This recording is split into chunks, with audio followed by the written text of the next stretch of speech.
ინფორმაციას, რათა ეს ოჯახები შესახდნენ ბეძეს დასახლიან ნაწილი ოჯახები ხელმან ჩავრისითი დასულია. სამომავლოდ რათა იგი დაიწყო საცხოვრებელი სახლები შესაბამისად შემოგინა რეგიონული საცხოვრებელი ბინები ეკონომიკაზე გაფრეზე.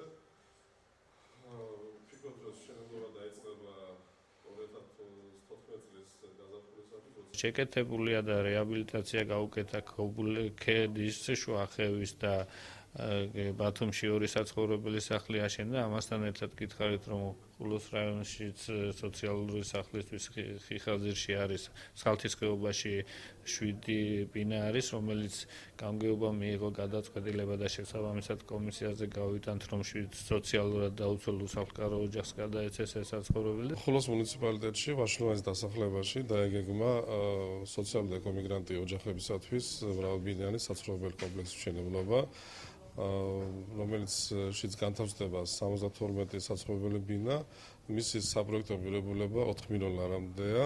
ამ ეტაპზე მიმდინარეობს მშენებლის სამშენებლო ორგანიზაციის გამოვლენისათვის სატენდერო პროცედურა. ზოგადად მისასალმებელია ის, რომ აჭარის რეგიონში იხარჯება საკმაოდ სოლიდური თანხები ეკომიგრანტთა საცხოვრებელი პირობებით უზრუნველყოფისათვის, განსხვავებით იგივე ცენტრალური ხელისუფლებისგან, სადაც დახარჯული თანხები ბოლო 10 წლის განმავლობაში გაცილებით დაბალია, ვიდრე აჭარამ დახარჯა ბოლო წელიწადნახევრის განმავლობაში. ეს უყარი ილუსტრირება იმისა, თუ რამდენად პრიორიტეტულია ეს პრობლემატიკა ერთის ცენტრში, ხოლო მეორეს რეგიონულ დონეზე. თუმცა იქიდან გამომდინარე, საკმაოდ სოლიდური თანხები იხარჯება, ჩვენ როგორც არასამთავრობო ორგანიზაციებს გვაინტერესებს, რამდენად მიზნობრივად ხორციელდება ეს პროგრამები და ხო არ შეიძლება განვიხილოთ, თქვა სხვა ალტერნატიული ვარიანტები.